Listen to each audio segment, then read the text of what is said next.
Terrible. Okay. There we go. Right, let's present. And the chat box is open. So if anyone has any questions along the way, feel free to just raise your hand and just interject. I'm happy for you to do that, or just pop it in the chat box and we can address it later if you like. So center view.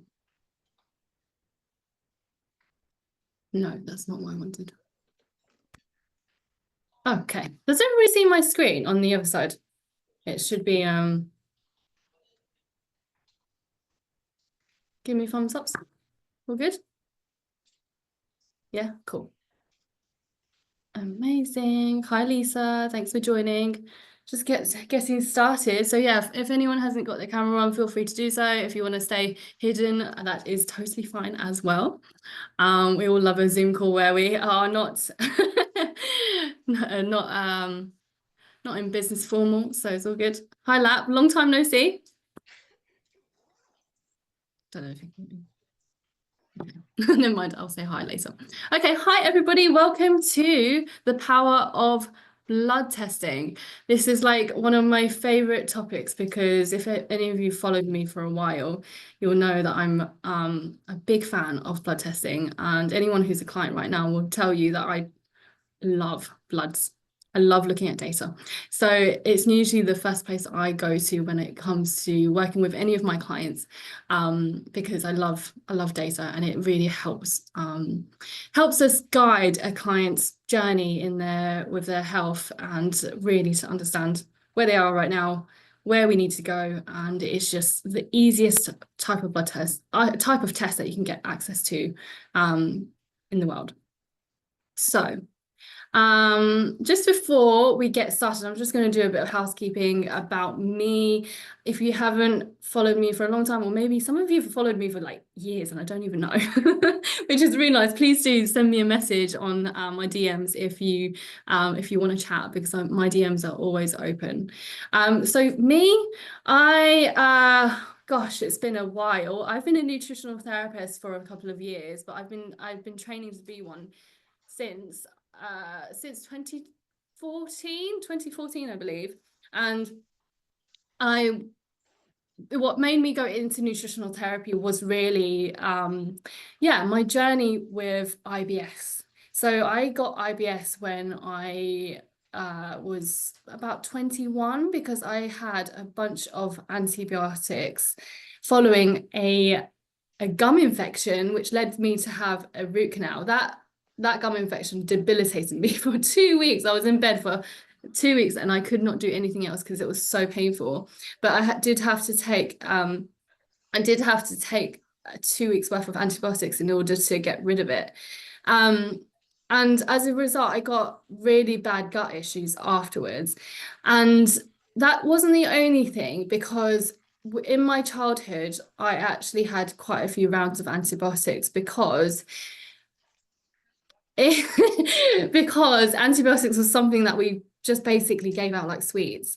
Now, I come from a family of pharmacists, so we always had antibiotics around. So I'm the eldest in my family, and anytime I caught a cold or a flu or a high temperature, I ended up having antibiotics. And little did we know that would actually cause me the problems that I had earlier in my 20s.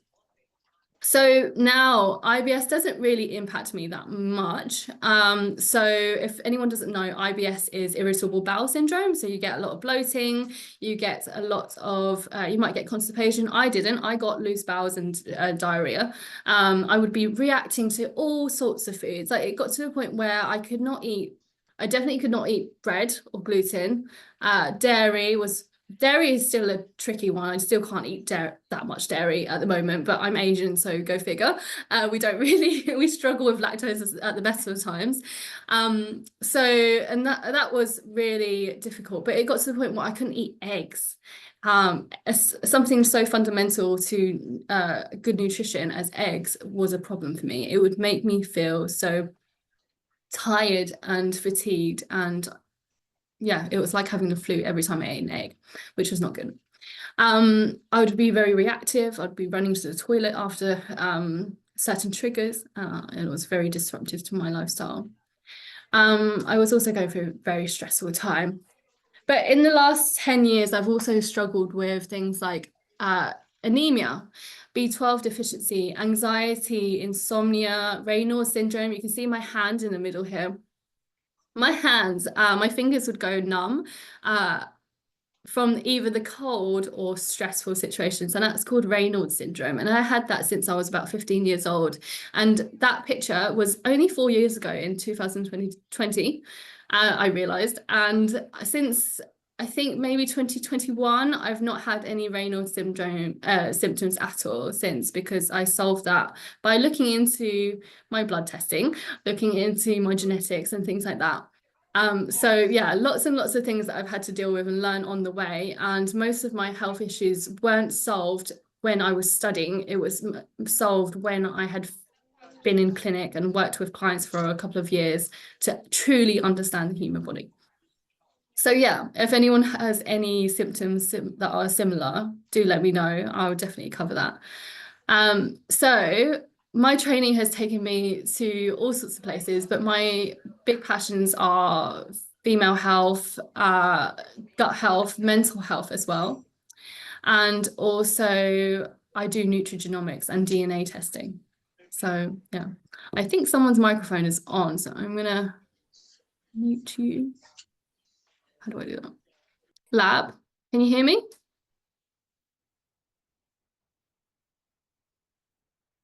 I don't know how to do that. Okay, if he can hear me, I'm hoping he can mute himself.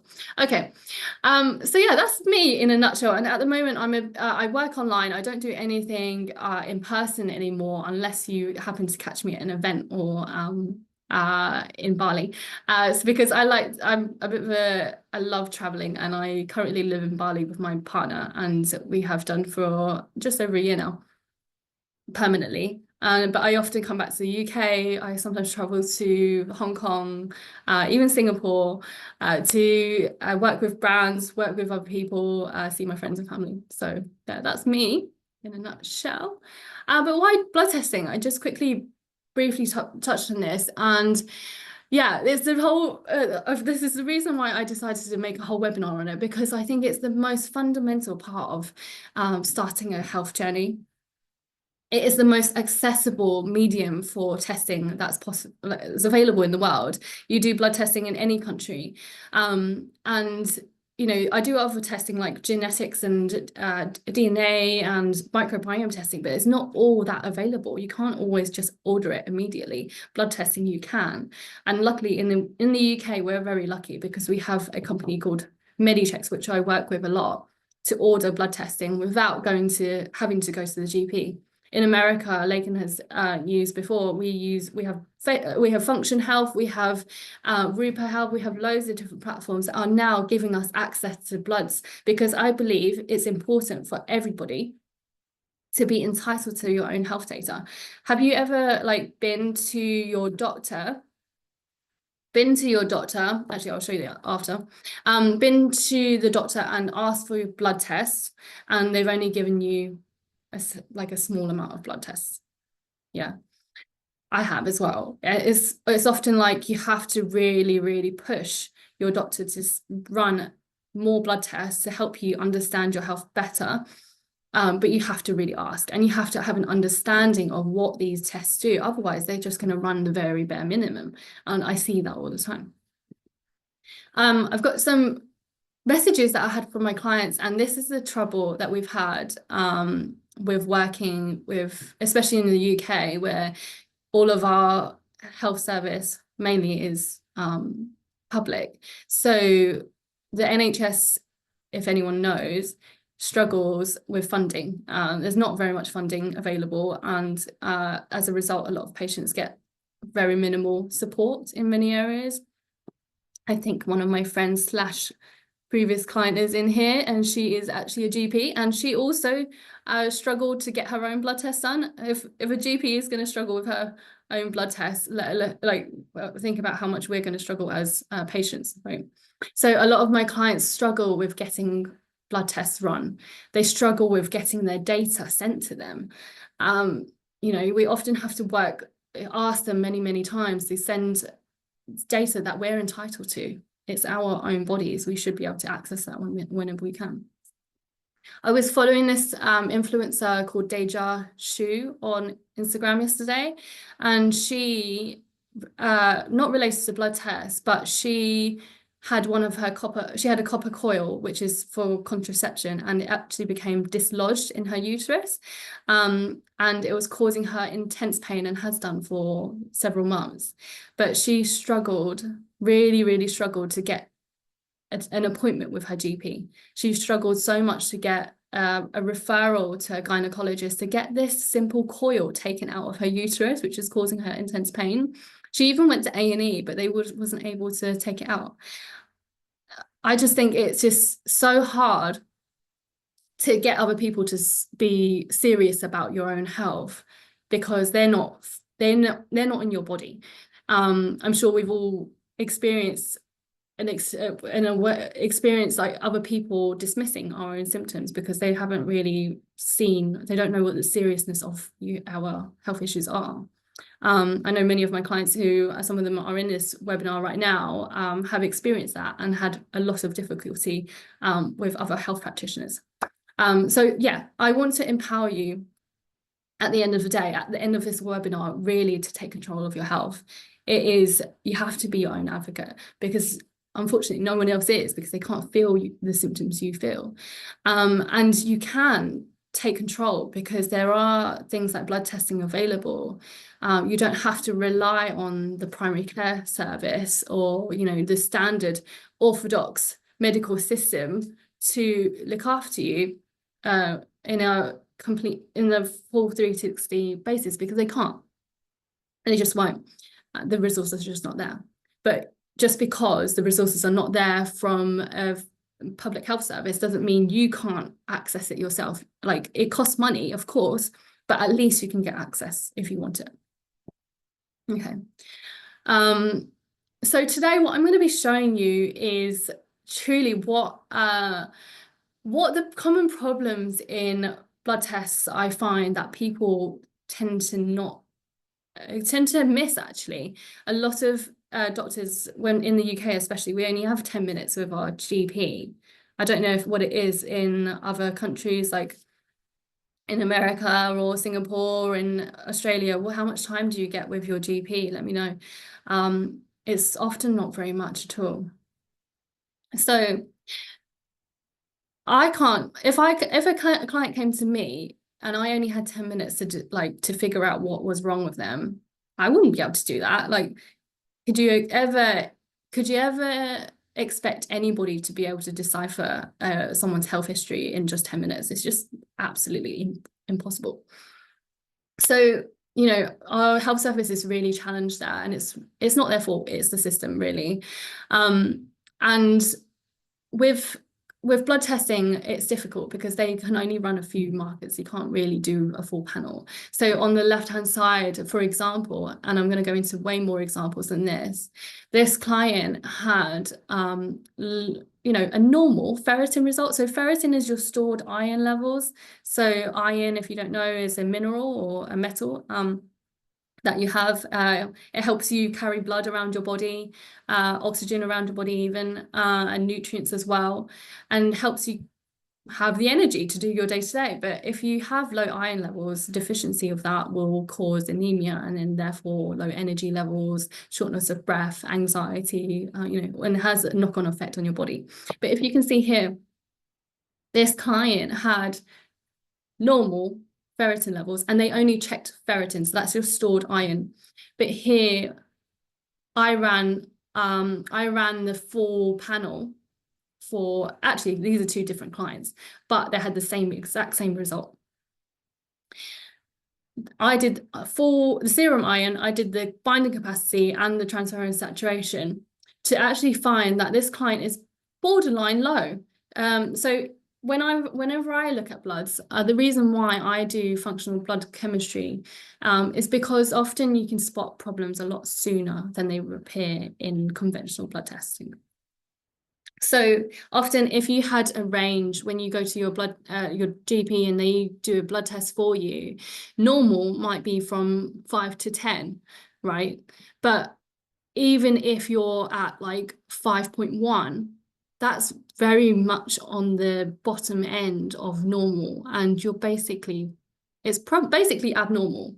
So what I do is I also look at the optimal range, which might be from 6 to 9, right? So as long as you fall in that optimal range, I know things are pretty much normal. But if you start to veer outside of that optimal range, you'll start to see problems in your health. And what we want to do is get you well before you even hit the abnormal range, right?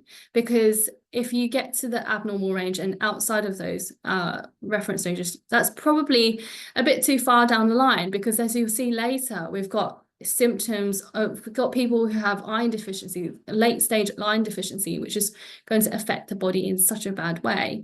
But it would have been better if we caught that much sooner, right?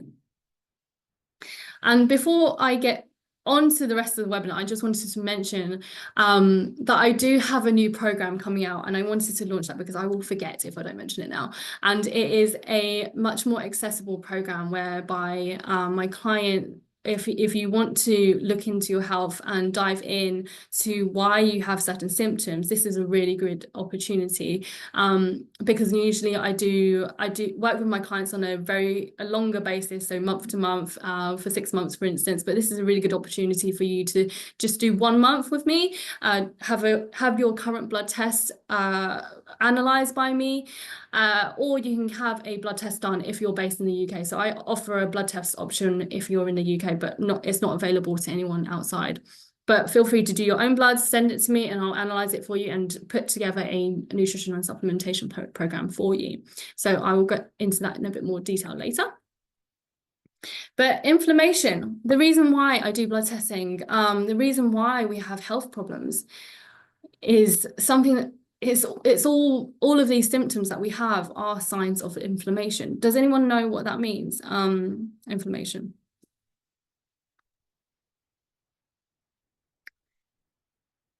No, okay, I'll answer that question, don't worry. Inflammation is basically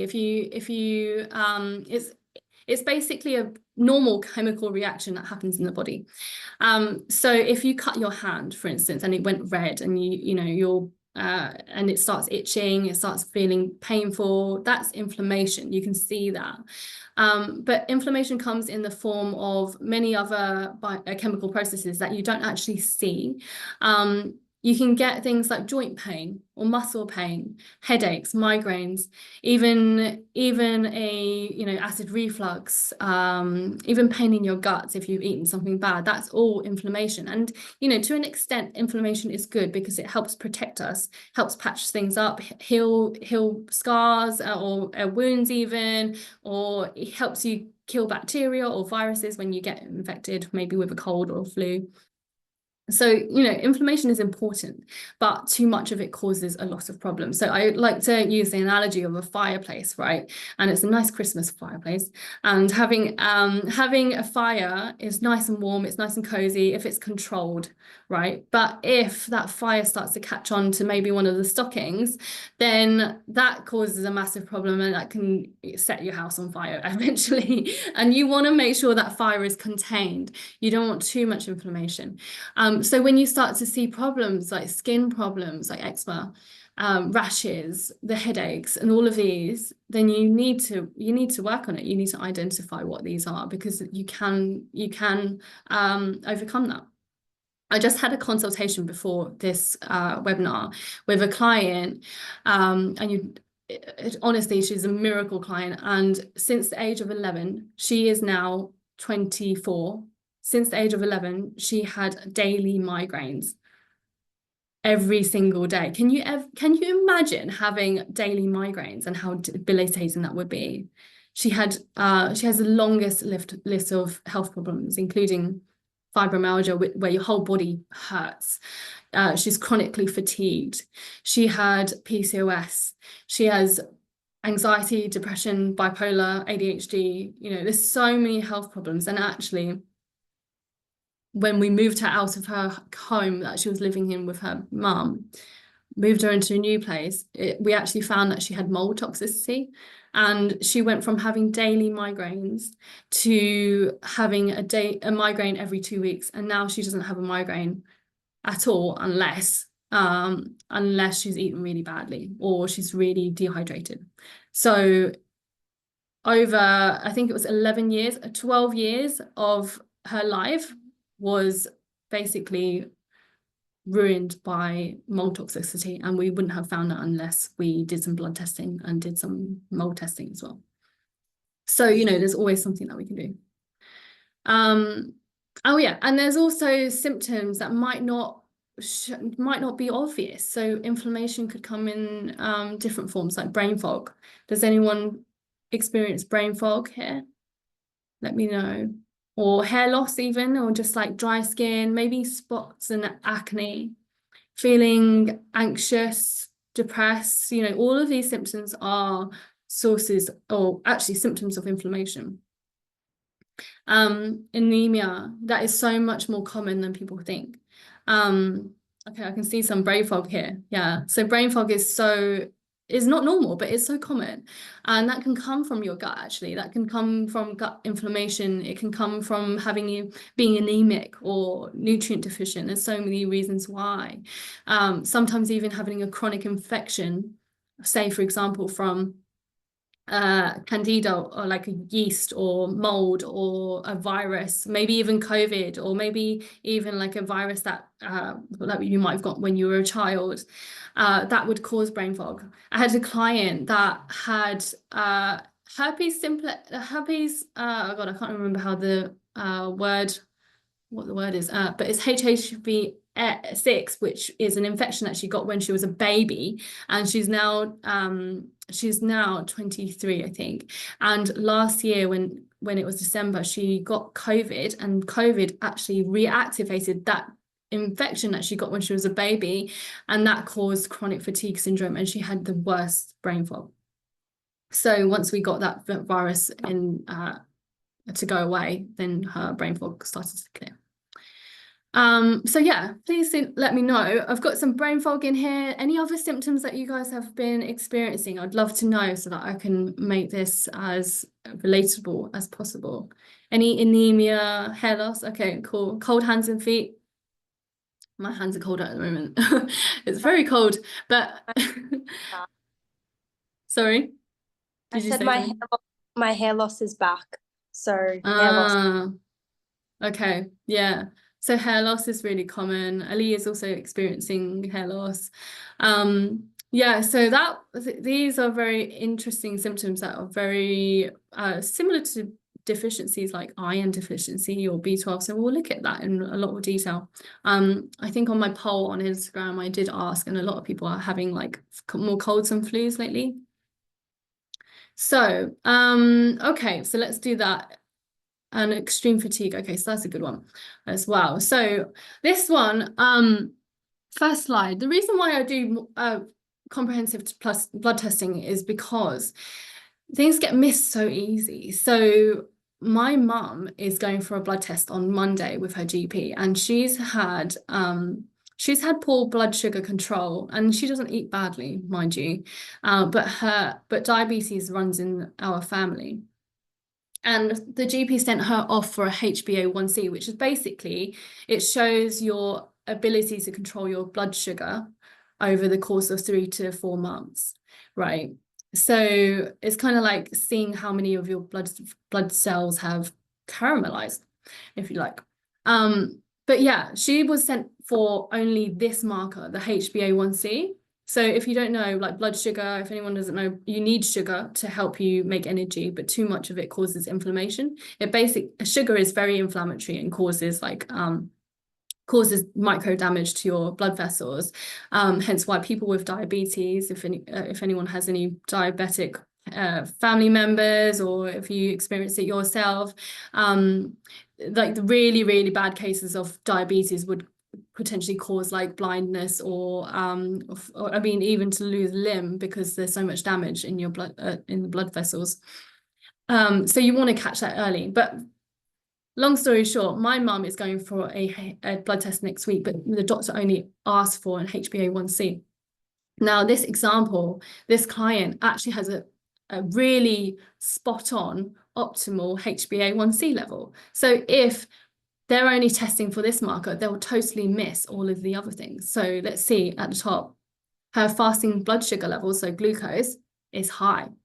It's not out of the normal. So here, within here and here, that's my normal, that's my optimal range, if you like. So here, between here and here is the reference range that the normal medical system would use. So they're not out of the normal range, but if you look closer to their fasting insulin, so insulin is the hormone that takes your sugar into your cells, that's high. That's out of optimal, out of reference range even.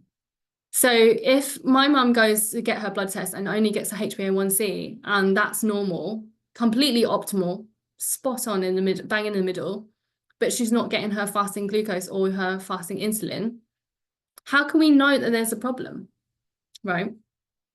So it's so important to get the full blood test, I believe. Okay. So immunity. Has anyone been getting colds and flus lately? Yeah. I hear quite a lot of people getting catching colds and flus. So I have a client here, and client K. So she was having a cold and flu every single month.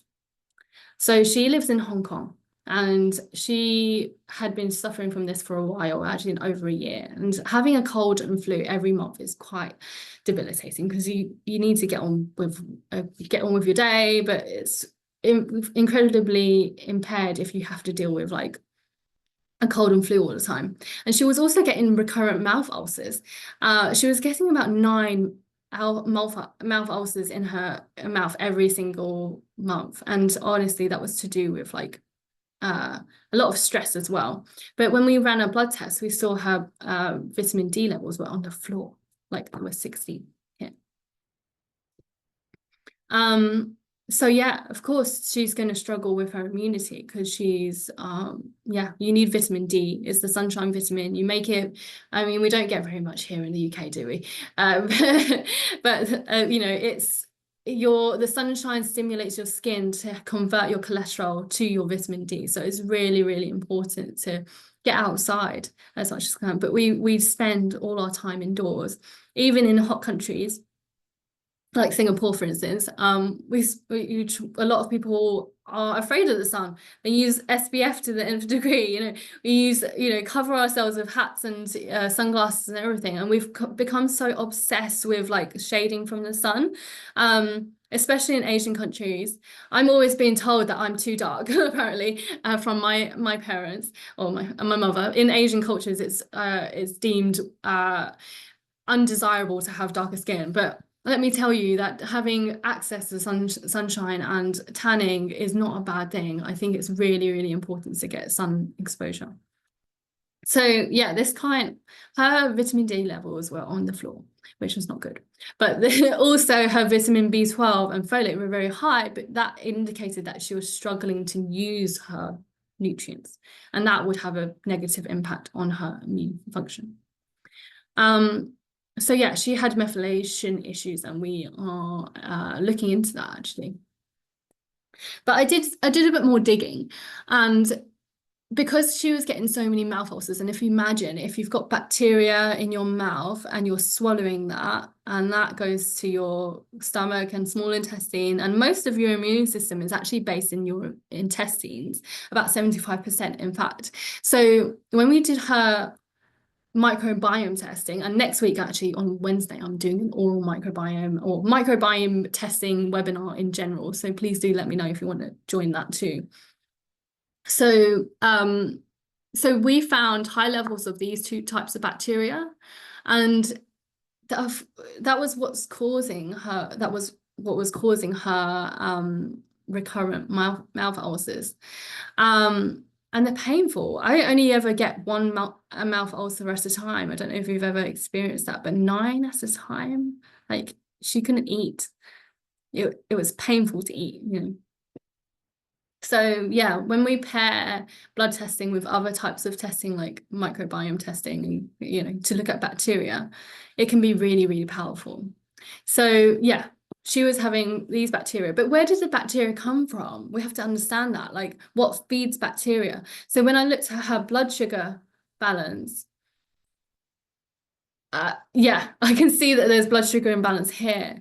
Now, to give you a bit of background, this client was addicted to sugar. She loved having processed sugar, like have she lives in Hong Kong, so you can get anything you want over there, like any food you want, like bubble tea, any sweets you can get, like cakes and Asian desserts, anything you like, alongside things like chocolate bars and sweets that you get in home. I mean, we have access to that all over the world now.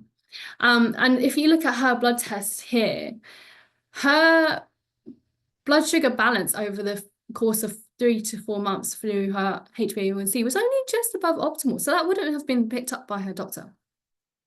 But as you can see here on her fasting glucose, now this morning when she had this test, she was fasted, so she didn't have any breakfast or anything before her blood test. So that her blood sugar levels were actually low. And her insulin levels were creeping up. So there was some issue here. There was some sort of imbalance, and that was caused by chronic consumption of excess refined sugar. So even if her HbA1c wasn't that bad, it was actually pretty good. You can still see that there's a problem. That's why we need to get the full picture. Because if you only have one puzzle piece to your health, how can you possibly understand your health in full? It's really, really important to get a full puzzle in order to help you move your health forward. Okay. Next. So this client, anyone got iron deficiency here? I think I saw a message on anemia, didn't I? Okay, so this is a really extreme case. Now, this client had iron deficiency. So I mentioned iron deficiency before. I've had iron deficiency anemia before. So not having enough red meat, for instance, is usually the cause, but we'll see in a moment that I have another case of iron deficiency where the person was eating a lot of red meat and it wasn't making a difference. So yeah, for this client, she didn't even have any symptoms of iron deficiency. She didn't have tiredness or shortness of breath or low energy at all, but her iron levels were on the floor. Can you see here? Her serum iron, which is basically the circulating iron. Her ferritin was the stored iron, and both were really, really low. And that actually caused her hemoglobin. So that's basically the protein that you use to carry your oxygen around your body in your red blood cells. That was pretty low. And her red blood cells are tiny. So the size of her red blood cells are small. So her ability to carry oxygen around her body, which is not very good at all. And so if she was very much running on adrenaline. So this person is a performer in the West End, and she does like 7 shows a week. So she's a dancer, so she's very, very physical, and she was on high alert all the time. And so I think because she didn't feel any symptoms like that you would usually get with iron deficiency, I think she was just running on an adrenaline, and so that was masking how she was actually feeling. So yeah, super important to look at the full picture. So this one's interesting. So carnivore, another client K, but a different client K. So she was actually eating very much a carnivore diet. Has anyone heard of the carnivore diet and the craziness? So if you guys have followed me for a while, you'll know that I'm not a big fan of extreme diets, not the carnivore, not the vegan diet at all. And I've got vegan or vegetarian examples in a moment. You can see here, this client was eating loads of meat, she even got onto the trend of eating butter as a snack. And I am a big butter fiend. I love butter, but Not to the point where you'll be stacking on a block of it every day. Does anyone follow the steak and butter girl on Instagram? Have a look. I totally recommend going to her profile. Interesting. She's called Steak and Butter Gal, GAL. So she just eats steak and butter and eggs, I think. But this client, particularly after seeing content like that, decided to go on the carnivore diet. And as you can see, her ferritin levels were very low. So that's your stored iron, remember? That was very low. Her circulating iron was also low. Now, this client also had heavy periods, mind you. So if you've got heavy periods due to hormone imbalance, that will be a massive cause for iron deficiency. Does anyone have any hormone problems here?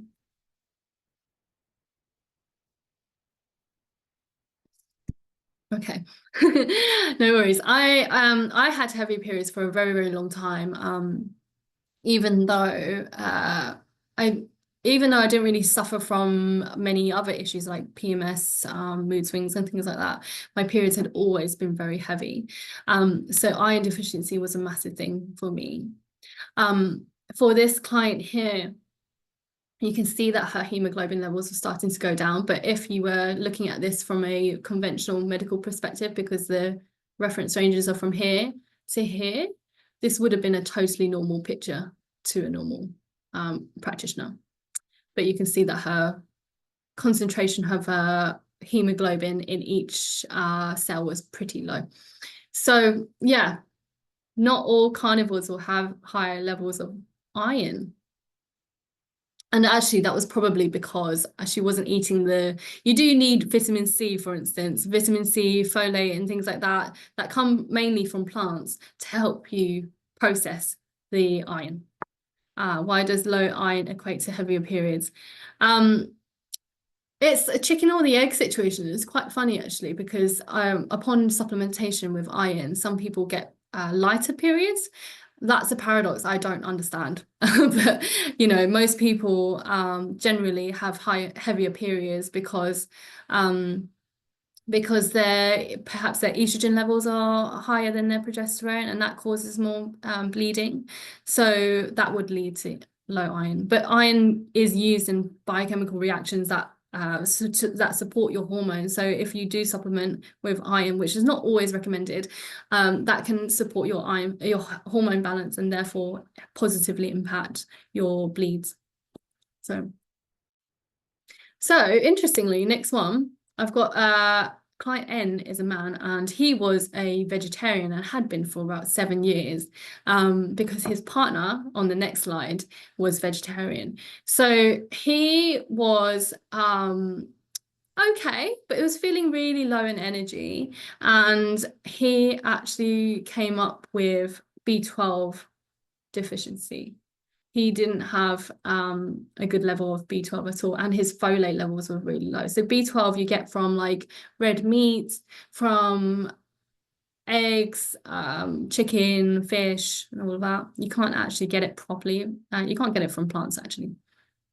So vegans and vegetarians have to supplement. But funnily, because folate is very much abundant in vegetables, his folate levels are very low as well. Now, he actually had, even though he's vegetarian, he actually had perfect iron levels, which is interesting. Vegetarians tend to, I mean, if you've done it for a very long time, you tend to adapt to your diet and can end up with much better, you can start to gather it from your diet in other ways, like maybe like plant sources of iron do exist, and they can be used efficiently if your body allows. Some people are genetically poor at doing that, but he obviously was very good. So he didn't have iron deficiency at all, but he did have a bit of B12 deficiency, and that was apparent because actually the MCV here showed his red blood cells were too big. So he had anemia in the way that his red blood cells were too big, so they would end up carrying less hemoglobin. Hemoglobin is that protein that carries your oxygen. So that was low, you see. So if from an orthodox perspective, if we only did his iron panel and then looked at his red blood cells and been like, oh yeah, it's all good, but then didn't run our B12 and folate and didn't realize actually this anemia could have come from deficiencies from those nutrients instead, then he would never be able to get on top of his low energy levels. Right. He also had very low vitamin D levels as well, so that definitely needed to be sorted for his energy levels.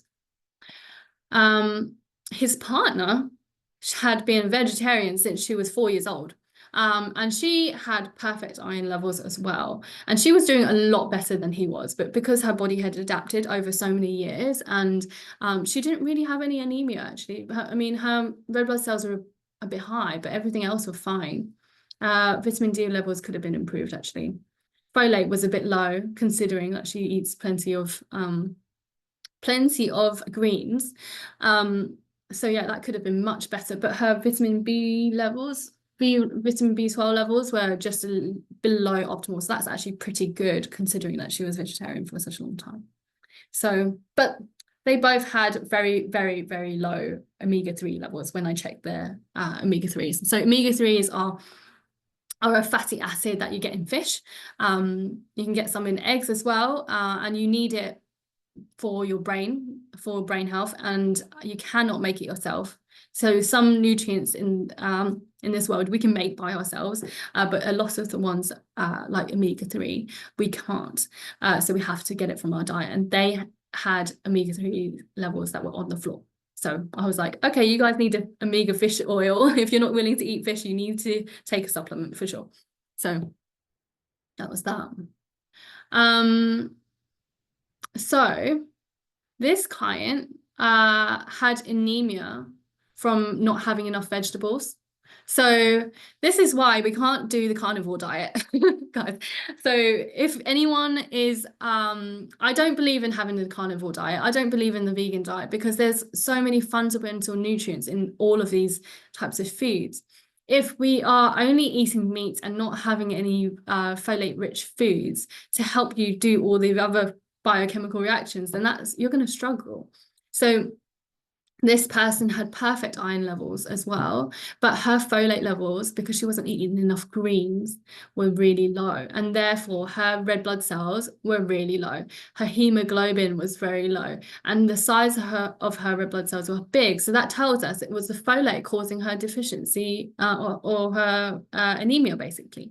So that was making her to feel really low in energy, shortness of breath, anxiety. Have you ever felt this symptom, like the shortness of breath, or like feeling like your heart is, you've got palpitations, for instance, or feeling like you can't catch your breath? Have you ever felt that? I have. So that was the main symptom. Yeah, so that was the main symptom that I got when I had anemia, is feeling like I couldn't breathe. I needed to think about how every breath that I took, and it was just not normal, that was a clear symptom of anemia for me. So making sure you identify the root cause of your low energy levels is so important.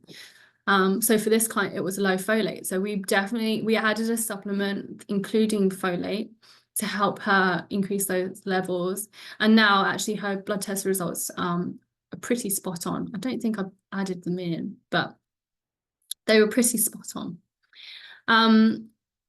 So next up, I have a different case. So liver inflammation. Does anyone like, I'm hoping not, but does anyone like drink alcohol? I mean, I don't drink very much alcohol, but I used to at the weekend, especially when I lived in London. So yeah, none of my clients ever are like binge drinkers, but these two clients, they were social drinkers actually. So at the weekend, maybe one or two, three beers. So this client at the top, we did a blood test, and his liver markers, so ALT is a liver marker, and it increases when your liver is inflamed. So if anyone doesn't know, the liver is your organ that helps you detoxify any substance that comes into your body. Super important organ. It even cleans your blood. It helps you detoxify like toxins, like say, for example, if you ate pesticides from your food, or even your hormones that you have used and you don't need anymore, you have to get rid of them via your liver. The liver enzyme has now increased for him. And so that we clearly saw that there was some sort of problem with his liver and the functioning of his liver. Now, yeah, he didn't drink that much, but the weekly social drink actually had a big impact on him. So this was done in the previous year, so 2023, and this was done this year, and both times his liver enzymes were high, so it clearly tells us there was something going on. This was the message that we got from the doctor who looked at his blood test, and it did say your level is only slightly high and not a cause for concern, but of course she didn't actually see the test results from the previous year to see that that's actually consistent. So if that continuously comes up, it's definitely a reason to look into why your liver is inflamed. And you need your liver to be healthy, because otherwise you can get low energy. You can get problems with detoxification of your toxins from your body. Some people get fatty liver disease, and that might be from drinking too much alcohol. I'm sure we all know someone who drinks a bit too much, and that has an impact on their liver. Some people even get non-fatty liver disease, and that is from perhaps eating too much sugar, really poor diet. So yeah, this client had really, really high cholesterol levels throughout, and that can be hereditary. It could be down to the alcohol, because alcohol depletes a lot of nutrients that you need in order to help you detox compounds that are bad for you, like pesticides, heavy metals, things from our environment, like pollution, things like that. So yeah, so that client was we definitely needed to work on his liver health. The second client here, she was a social drinker. Actually, she did her levels are a bit better. And you can notice here she was maybe binge drinking actually twice a month. So yeah, I mean, we have a big drinking culture in the UK. And so yeah, on the weekends should go out with her friends and yeah, have a big one. But yeah, her liver markers was just at the end, so that's at 34 at the top end of the reference range, so she was almost over the limit there. But yeah, in her report from the doctor, she actually said, oh, it's not an issue, the high ALT levels are not an issue, so just check again in 6 months' time. In my view, I think it's important to understand why that is and make changes to your health so that you can optimize it. I'm very much an advocate of optimization of health way before health issues come about, because if she keeps going, that could potentially have an issue, have a knock-on effect on her weight, which was actually, she was struggling with her weight balance and struggling to lose her weight. Her hormones were not great either, so she always had longer menstrual cycles, and she had acne. So, having excess consumption of alcohol has knock-on effects on all of those things. Interestingly, for this kind, actually, because before, if you can see here, the normal range is less than 34. On this client, literally, this test was done a few months later. The normal range was 45, and their result was 43. So if, for example, if the previous client got 43 on this result, that would have been way out of normal. Yet on this test result, it was completely normal in the green. Doesn't that raise alarm bells, when you do the same tests, and bear in mind this is the exact same units, that raises alarm bells, because if you do the exact same test twice and it comes up green one time but red on another, that tells me that the results are not really that accurate. So it's so important to look at things with a fine-tooth comb, and also, get someone who actually knows what they're doing with blood testing to look at your test results and kind of get a second opinion. Because if you still feel unwell and you're being told that you're normal, it's because someone hasn't looked at your results close enough, or they haven't run the right results. If you still feel unwell, I think it's a really important important time to think, what else can I do? What more data can I look at in order to get to the bottom? Because it's usually the case that they haven't looked in the right place. Bonnie's question about omega-3. I'm going to come back to your question later, Bonnie, at the end. If anyone else has questions, feel free to pop it in the box. So this client actually, he didn't drink that much. Actually, it was more to do with like processed food. So he lives in Hong Kong, and you know, in Hong Kong we have so many tasty foods available, but a lot of it's processed. Let's be honest. So he didn't drink a lot of alcohol, but he did eat plenty of processed meat. So his uric acid levels were really high. So does anyone know what gout is? Gout is like does anyone know a family member with that disease? So it's called I think it's called the rich man's disease or the fat man's disease. So basically back in the like when kings and queens were still here, the gout was really a disease that rich men would get because their diet was very rich in like rich in fat, lots of meat, lots of very little like vegetables and things like that, very indulgent, lots of alcohol. So that would cause uric acid crystals to form, and these crystals should be gotten rid of by your kidney, but sometimes when you eat a very rich diet, that can form crystals and that can circulate around, and if it unfortunately gets around to your toes, it will be super painful for you. So a lot of it still exists. There's a lot of people that do get gout, but it generally affects people who might be obese, might have a really poor diet, might drink a lot of alcohol. So for him, even though his uric acid levels were not above the normal range, which is 430, which is super high, 411 is actually very high, because I don't see many people with uric acid levels at that level. So if he kept going, maybe not, maybe he would, would have be at risk of getting gout. So we cleaned up his diet, made sure that he was eating more vegetables, because in his test results he also didn't have very much folate, so he definitely needed more of that. He also needed to cut out some of the refined sugar, like chocolate bars and things like that. So yeah, this client was interesting. So this client is one of my clients who really wants a baby, but she had absent periods for a very long time. So this is a bit more of a complex client.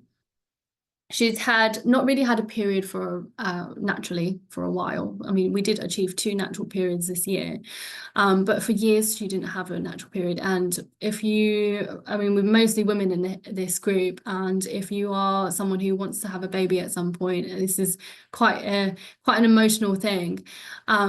So when we did her blood test earlier this year, we could see that, I mean, her testosterone levels are not high. I mean, she did have acne, so you can end up, some people have PCOS, and that is a combination of not ovulating, so not releasing an egg every month, having too much testosterone, and also having poor blood sugar imbalance. Now, this client did have poor blood sugar imbalance, but her testosterone levels are not high. And she did an ultrasound and they didn't find any cysts on her ovaries. So she wasn't diagnosed as polycystic, to have polycystic ovaries, but she still wasn't having a period every month, right? So when we looked in a bit more detail, we saw that her FSH levels and LH, which basically are hormones that your brain sends to your ovaries to stimulate an egg release, they were quite low. I mean, her estrogen levels were, okay. Yeah, they were okay actually. But her progesterone was okay as well, but she still wasn't having a period. There was something up with this. So when I checked her prolactin levels, that was actually quite high. So prolactin is basically a hormone that your brain makes, and too much of it can actually stop you from ovulating. And I've had a few clients like this that have had high prolactin levels and we actually found a benign tumor growing on their pituitary gland in their brain. So that can cause a big disruption to your hormone production. Now, this tumor is not cancerous, but at the same time, it does impact your hormones massively. So yeah, for her prolactin levels were really high. But unfortunately, the next test that we did with her GP was negative. So, but so we were like, okay, maybe it's not that. And then we ran her hormone test with her urine. Her hormones are on the floor. Basically her estrogen and progesterone are on the floor. So that makes me go back to the prolactin to have a look whether there is a possibility that there might be a benign tumor that's causing a suppression of our hormones. So yeah. So yeah, that is important. And so something that I find incredibly powerful when you're looking at blood testing to help you understand what's exactly going on in your body, to empower you, basically. So yeah, that's everything. That's all the examples I wanted to show you. I was actually going to show you my own test results, but my test results are incredibly boring. So there's nothing really to show you. It's like all I have is high cholesterol. Cholesterol runs in my family as being high. It's really common in Asian people as a whole. And I do believe that the reference ranges for cholesterol are standardized to Western societies, because the reference ranges in no matter where you are in the world, America or Asia, it is the exact same reference range. But how could it be exactly the same for Caucasians as well as Asians? Maybe, and even like African Americans, they probably have higher cholesterol levels than Caucasians, but they're told that their levels are high, but it might be normal for them. So for me, I have always had high cholesterol levels, and so is the rest of my family. And it's not, I don't believe it's totally an issue, because there's also other markers you need to consider when it comes to cardiovascular risk. So high cholesterol is commonly associated with high heart disease risk, right? And stroke risk. And understanding why that is, why your cholesterols are too high, is really important, because it's not just black and white of like a black and white case of eating too much cholesterol from your diet. And actually, we know that eating cholesterol from your diet doesn't really impact your cholesterol levels that much. It's actually to do with your ability to get rid of your cholesterol, because you need it. You need it in order to help you make skin cells. You need it to protect your brain, because 60% of your brain is fat. So that's why I look into bloods in a lot more depth to understand whether actually is this high cholesterol going to impact you. Maybe it's not, maybe it's something else, maybe you're not processing it properly, maybe you have constipation that's causing you to retain cholesterol. So there's loads and loads of questions we have to ask in order to help us understand exactly what's going on. So that's why I advocate for blood testing so much. So yeah, every one of my clients does a blood test in the very beginning. So yeah, here with my new program that I'm launching, I'm going to do a giveaway on this as well. My giveaway will be I will analyze, I'm not sure how many lucky winners, haven't decided yet, but I will analyze someone's blood test and do a consultation if you win the giveaway. But otherwise, if you wanted to book in with me to do this, I have option 1 and 2. Option 1 is without the added blood test. So people who are not in the UK, you can do that.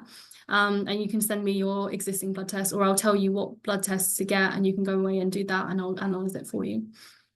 Option 2 is for the people in the UK, and you can get a Medichecks blood test, and that has 46 biomarkers in it, and it's worth about £200, and it is well worth it. I use Medichecks all the time. I literally have like two of these blood, you can't even see it, but 2 of these blood tests kits for my parents and my brother to have done this in the next coming weeks, to analyze their health in a much more in-depth way, because as I said at the beginning, my mum went to the doctor and only got HbA1c, and that is not good enough.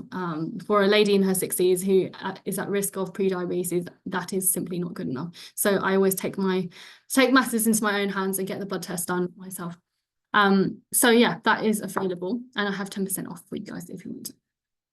So next week I'm doing the power of microbiome testing, and I will be going into some of my more interesting results, and that will be my oral microbiome, so bacteria in my mouth, the bacteria in my guts, because I've suffered from IBS for a very long time, and I also did my vaginal microbiome test as well. So that will be super, super interesting. And I regressively don't have any interesting bloods from myself, but my microbiome testing is fascinating because I've done microbiome testing for years. I think the first one I did was in, I don't know, 2019 or something, and then I did one in 2022, 2024, also last year, I think. So that will be fascinating.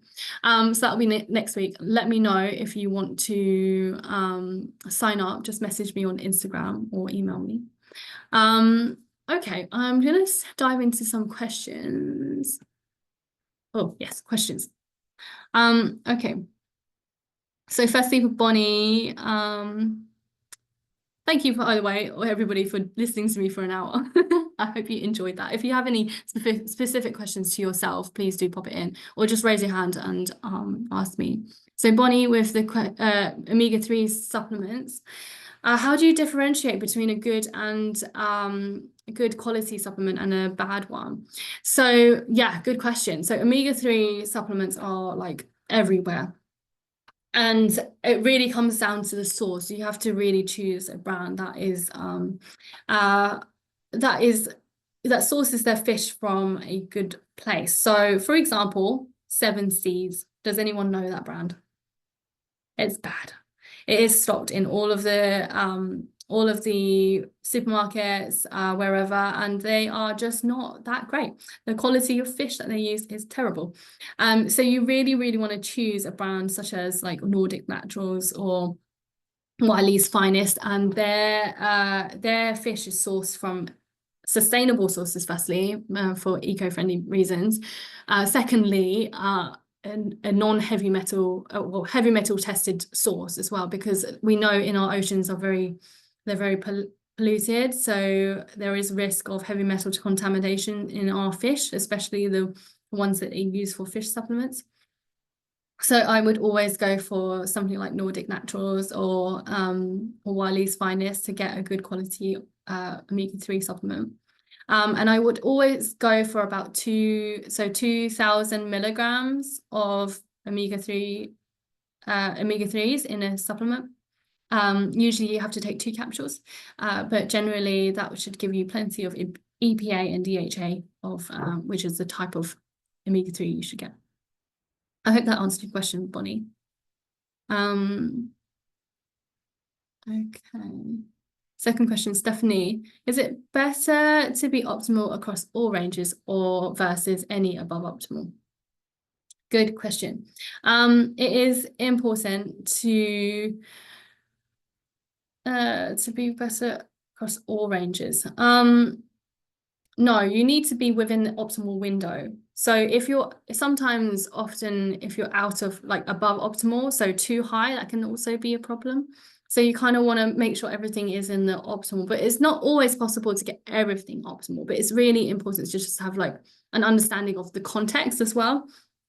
Like, say, for example, my cholesterol levels being high, looking at context, looking at genetics, or even looking at like my gut function. For example, in my mum, she has high cholesterol, but she had constipation for years. And so her ability to get rid of cholesterol is just impaired massively.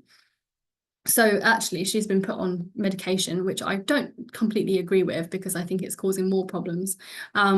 It's always good to look at the context on whether it's just slightly optimal or slightly below optimal or slightly out, or maybe it's optimal for that person specifically. So super important to look at context as well.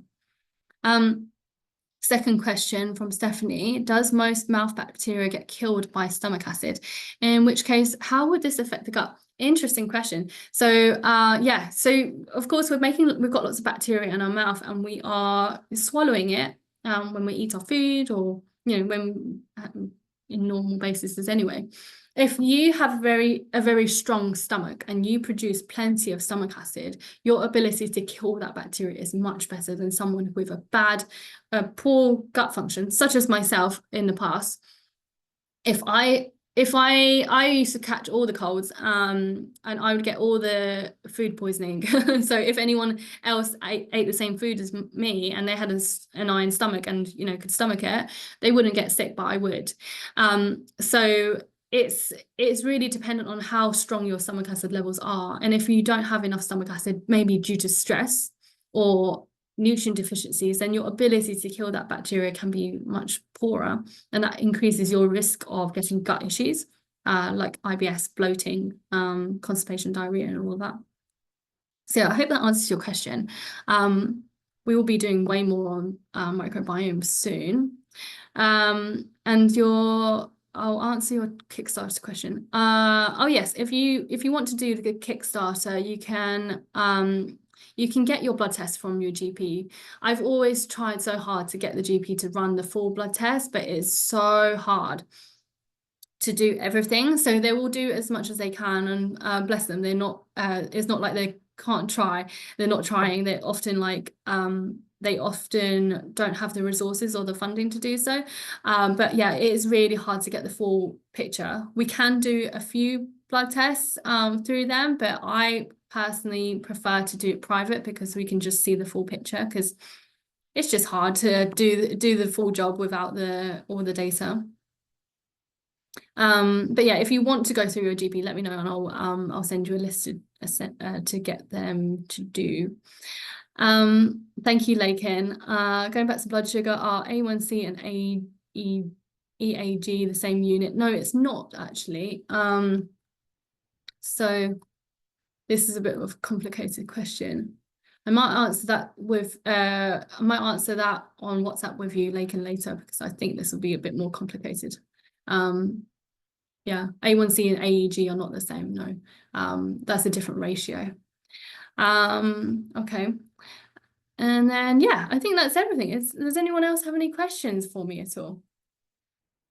Any specific questions, like how you feel personally, like low energy? I know a lot of people got colds and flus. Any hormone problems at all? Okay, great. Thank you so much for your time, everybody. Please do tag me on Instagram if you've taken any screenshots, and feel free to message me on DMs if you have any specific questions. It's been a total pleasure. I am going to run a giveaway, but I'm going to post it tomorrow on my Instagram. So feel free to, make sure you're following me. And yeah, if you want to enter, feel free. It will be the interpretation of an existing blood test that you have. And a consultation, not with the blood test, because I know that most people are not in the UK, so might not be able to get access to this blood test. But yeah, if you haven't checked out Medichecks, totally do it, because I love them. I'm not paid to tell you this, by the way. I just love them so much. I think they're an excellent service that everybody should get access to. I have clients who were in Hong Kong that had to fly to the UK, but came and did the blood tests on their trip, because it's so good. And yeah, in many countries it's really hard to get access to. But yeah, I hope that was good and helpful. But yeah, I will be sending out the recording as well later. Yeah, and I hope to see you next Wednesday at 1 p.m. UK time to do the power of microbiome testing. Thank you so much. See you guys. Bye. Thank you.